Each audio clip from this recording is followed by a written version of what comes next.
Gareth Andrew took the best figures of his career as the early LV County Championship Second Division leaders Worcestershire moved ahead of their host Glamorgan on the second day of their match at the Swalex Stadium in Cardiff.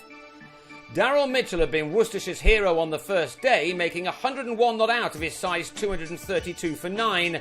He added 8 more to that before he edged Dean Koska behind to give the spinner his second 5-wicket haul of the summer with the fantastic figures of 5 for 39. Worcestershire were all out for 240, and that soon began to look like a good score when Glamorgan slipped quickly to 16 for 3.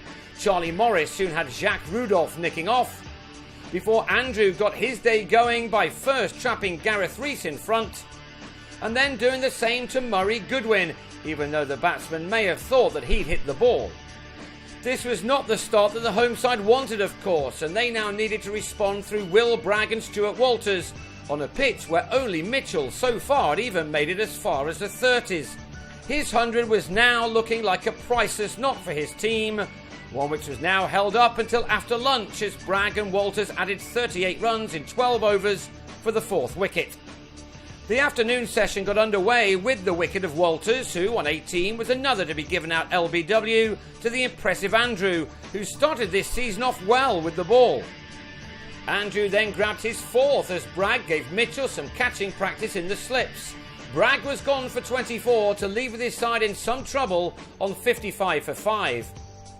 With Koska taking 2 fifers at this ground already this summer, home fans may have been fearing the worst when Syed Ajmal came on. Jim Allenby tried to upset him by smashing him for a 6.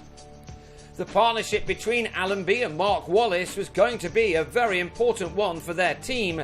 They both tried to have a go at Ajmal whenever they could to try to dampen his threat.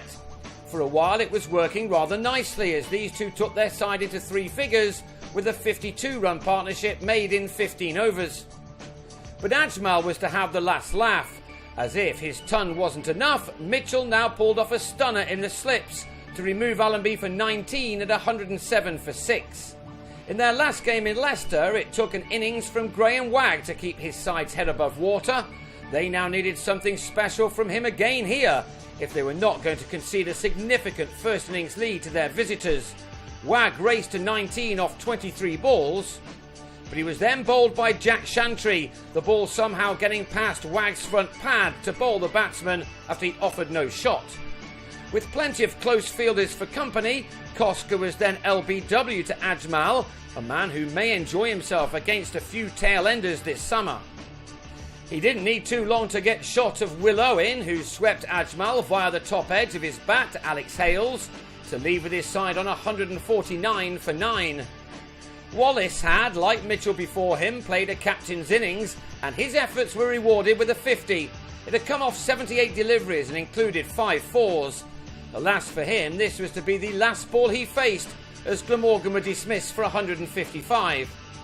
On loan, Tom Helm, in just his second first-class match, edged Andrew to Ben Cox as the Worcestershire opener finished with figures of 5 for 40.